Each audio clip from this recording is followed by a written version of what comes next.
We are at Warila pass and আমার এখানে এসে এই গানটাই মনে পড়ছে। ও লালু তোমার বয়স কেন হয় না 16, আমার 19। তাড়াতাড়ি এখান থেকে চশমা বেরোতে খোলা হবে। যাচ্ছে না, চশমা খুললেই মাথা ঘুরছে। হ্যাঁ, চশমা খুললেই মাথা কারণ ঘুরছে। এত ব্রাইট সানলাইট রিফ্লেক্ট করছে বরফে পুরো।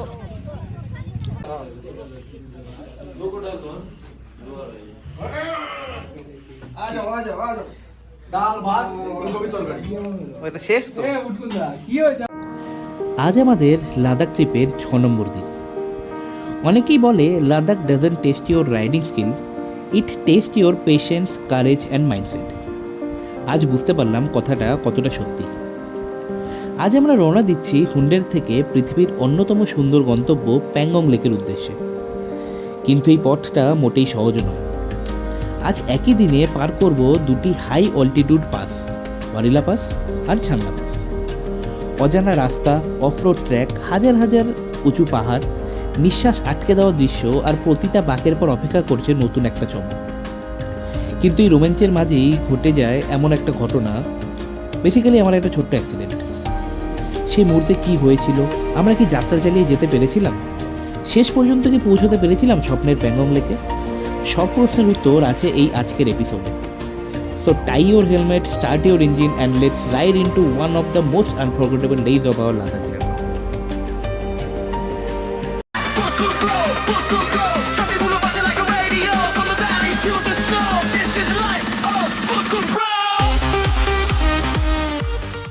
Good morning guys. তো আজকে আমরা এখান থেকে বেরিয়ে যাচ্ছি, আমাদের ব্রেকফাস্ট বাগেরা সব হয়ে গেছে, আমরা রেডি হয়ে গেছি। এখন প্যাক হচ্ছে। তো এরপরে আমরা আমাদের আজকের জার্নি স্টার্ট করব টু প্যাংগং। Let's go. সবাই রেডি। আজকে একটা বড় অ্যাচিভমেন্ট হচ্ছে, আমরা আজকে 7:30টার মতো breakfast complete. What's up, guys? What's up, guys? What's up, guys? We are now heading to Pangong.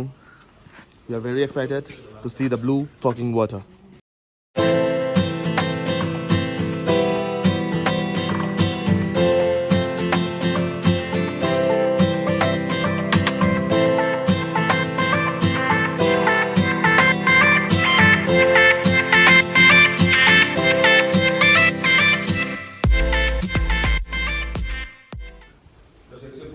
Guys ready? Yes, Guangzhou, we are ready. কি হচ্ছে এটা? Guangzhou, today we are heading to Pangong. Yes. Through? Warila and Changla. And how many kilometers? 230 230? 230 Total. 240 actually. 240. Approx. Only. So we will be reach around, if we ride hard, we will reach around 6. 5:30 to 6. Our main motto is to see the sunset in Pangong, okay? Okay. Let's see. Let's see what will happen. No, it will happen. It will Okay. happen. Then hope for the best. We will do it. তো এখন সবাই আমরা কি ওয়ারেস মাল খাচ্ছি নাকি? ORS খাচ্ছি আমরা। ওয়ারেস কোম্পানির বিয়ার। ORS company. रात को cheers with Old Monk, सुबह को cheers with ORS. রাস্তা ধোয়া তো? अरे छान बना.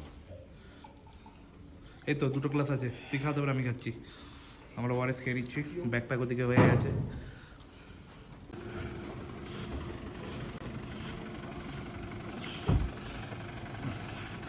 বলো। Already all set. All set. 8টার মধ্যে আমরা রেডি হয়ে গেছি। আজকে যেটা আমার জীবনে কোনোদিনও হয়নি। First time. First time it's a হচ্ছে। New achievement. New achievement.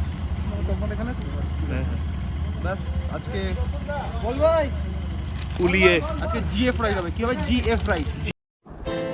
আমাদের ব্যাগ অলরেডি ব্যাকআপ ভেহিকেলে প্যাক হয়ে গেছে, আর কিছুক্ষণের মধ্যেই আমরা বেরিয়ে পড়ব আমাদের প্রথম গন্তব্য ওয়ারিলা পাসের দিকে।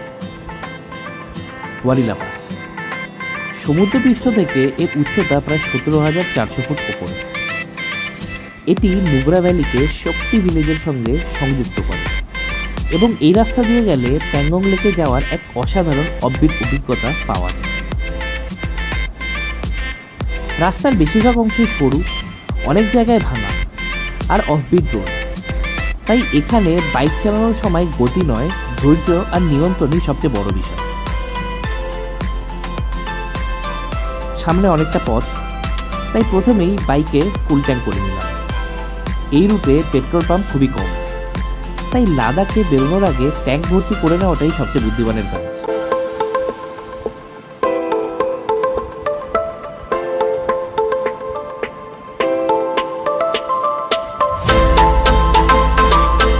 কিছু দূর যাওয়ার পর রাস্তার ধারে একটা ছোট্ট পাহাড়ি ক্যাফেতে থামলাম। হালকা টিফিন আর গরম গরম এক কাপ চা, এই ঠান্ডায় এর চেয়ে ভালো বিরতি আর কিছু হতে পারে না। ক্যাফেটার একটা জিনিস আমার খুব ভালো লেগেছিল, চারপাশের দেওয়াল জুড়ে অসংখ্য বাইকারদের শিকার। দেশের বিভিন্ন প্রান্ত থেকে এমনকি বিদেশ থেকেও অনেক রাইডার এখানে এসে নিজেদের যাত্রার স্মৃতি রেখে গেছেন। প্রতিটা স্টিকার যেন একটা আলাদা গল্প বলছিল, হাজার হাজার কিলোমিটারের পথ পেরিয়ে এখানে পৌঁছানোর গল্প।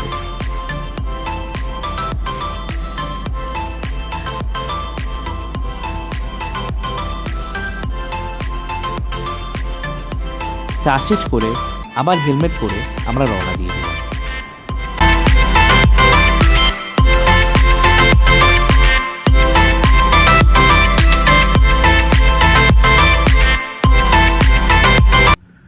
আমরা অনেকটাই উঁচুতে চলে এসেছি, যেখানে আমরা বরফ দেখতে পাচ্ছি হালকা হালকা।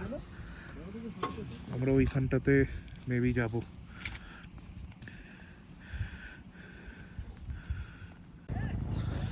We are in a nice place. ये हम लोग का बाइक है, এটা আমাদের বাইক পুরো। আমরা বাইকটা এখানে স্ট্যান্ড করেছি এবং সবাই বেশিক্ষণ এখানে থাকতে পারবো না, কারণ অনেকটাই শ্বাস ফুলছে সবার।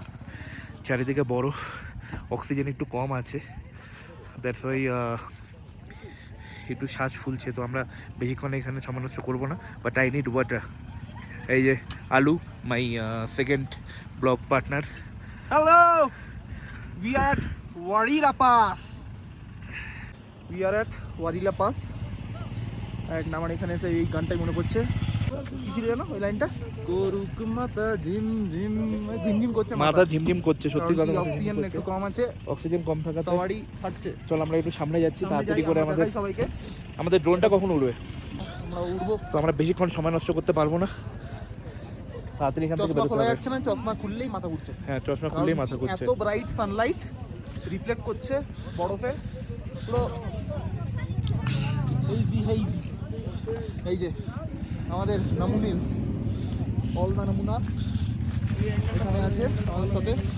এই যে ফটো তোলা শুরু হয়ে গেছে, এই অ্যাঙ্গেল ওই অ্যাঙ্গেল, আমরাও যাচ্ছি। আমরা যাচ্ছি। আমাদের গাড়ির সামনের চাকাটা একটু পাংচার হয়ে গেছে, আই গেস কিছু, তো ওটার জন্য পাম্প দেওয়া হচ্ছে। কিছু দূর গিয়ে আমাদের ব্যাকআপ ভেহিকেল অলরেডি টায়ার আছে, আমরা টায়ার চেঞ্জ করে নেবো। তারপর তো দেখা হচ্ছে যে এটা মেনলি কী হয়েছে।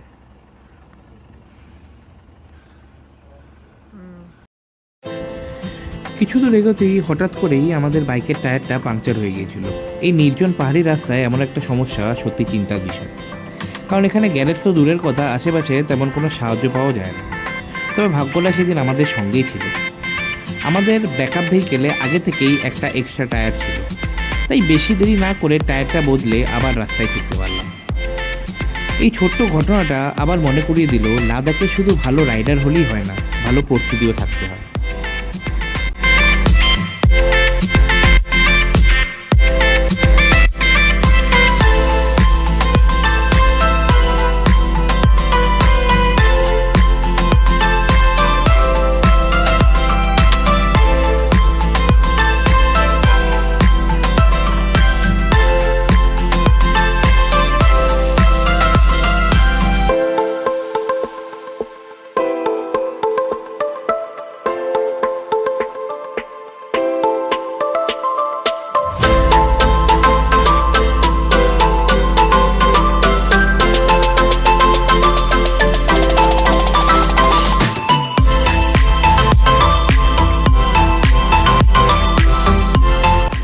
তবে টায়ার বদলাতে বদলাতে অনেকটাই সময় কেটে গিয়েছিল, তাই ঠিক করলাম এবার একটু বিরতি নেওয়া দরকার।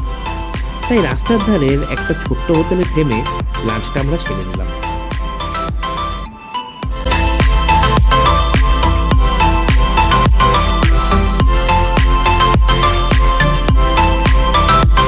হ্যালো, খাবারটা কেমন ছিল?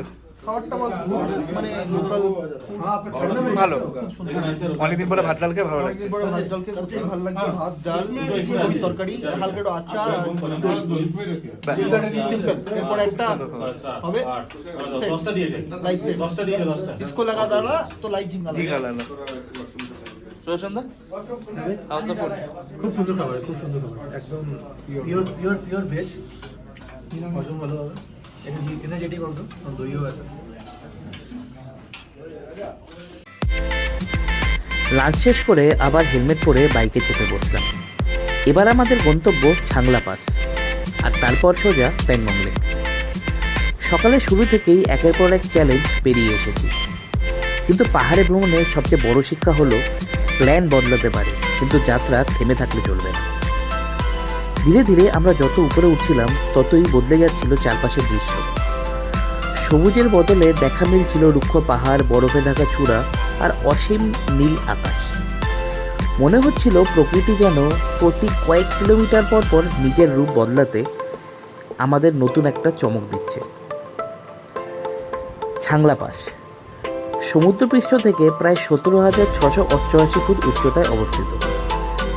এটি বিশ্বের অন্যতম মোটরেবল পাসগুলোর মধ্যে একটি এবং লে থেকে প্যাংগং লেক যাওয়ার একটি অত্যন্ত গুরুত্বপূর্ণ সংযোগ। ছাংলা নামটি এসেছে ছাংলা বাবার নাম থেকে। স্থানীয় মানুষের বিশ্বাস এই পাহাড়ি পথে যাতায়াত করার প্রত্যেকটি ভ্রমণকারীকে তিনি আশীর্বাদ ও সুরক্ষা দেন। সেই কারণেই পাশের চূড়ায় তার নামে একটি ছোট্ট মন্দিরও রয়েছে।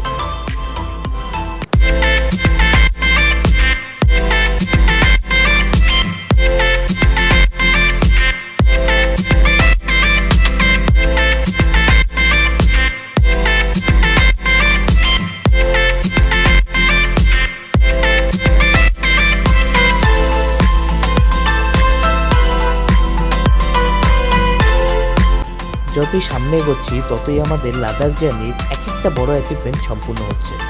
প্রথমে খারদুংলা, তারপর ওয়ারিলা, আর এখন দাঁড়িয়ে আছি 17,688 ফুট উচ্চতা অবস্থিত ছাংলা পাসে। কিন্তু বিশ্বাস করুন, এখনও সেরা অংশটা বাকি। আগামী এপিসোডে আমরা পৌঁছে যাব উমলিংলাতে, যেটি বিশ্বের হাইয়েস্ট মোটরেবল পাস, যেটা সমুদ্রপৃষ্ঠ থেকে 19,024 ফুট উচ্চতায় অবস্থিত। তাই যদি এখনও ভূতকুম্ভ চ্যানেলটি সাবস্ক্রাইব না করে থাকো তাহলে এক্ষুনি সাবস্ক্রাইব করো আর বেল আইকনটা অন করে নাও, যাতে পরের এপিসোডগুলো একদম মিস না করে নাও। আর হ্যাঁ, আজকের এই যাত্রাটা আমাদের জন্য পুরোপুরি সহজ ছিল না। ওয়ারিলা পাস থেকে নামার সময় উচ্চতার কারণে কিছুক্ষণের জন্য আমার চোখ ঝাপসা হয়ে আসে, আর এক মুহূর্তের অসাবধানতায় একটা ছোট্ট অ্যাক্সিডেন্ট হয়ে যায়। ভাগ্য ভালো আমি সবসময় প্রপার রাইডিং গিয়ার পরেই ছিলাম। সেই সেফটি গিয়ারের জন্যই বড় কোনো চোট লাগেনি, শুধু হাতে সামান্য আঁচড় লেগেছিল। এই ঘটনাটি আবারও শিখিয়ে দেয় পাহাড়ে আত্মবিশ্বাস যতটা দরকার তার থেকে বেশি দরকার সতর্কতা আর সেফটি। তাই যারাই বাইক ট্রিপে বেরো কখনোই হেলমেট, জ্যাকেট, গ্লাভস আর প্রোটেক্টিভ গিয়ার ছাড়া রাইড করো না।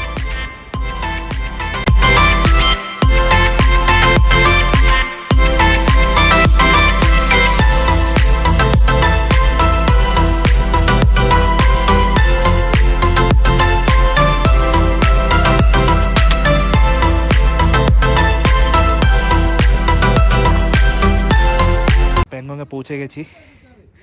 বেসিক্যালি এই যে আমাদের কটেজ আলাদা আলাদা করে, তো আই গেস এই 4টে কটেজ, একটা রুমে 3 জন করে থাকবো, আমরা 12 জন আছি। তো এবার কটেজের ভেতরটা দেখাই চলো।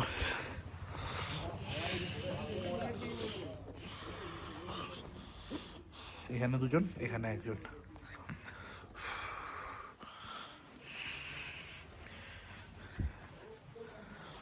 আর এটা হচ্ছে বাথরুম।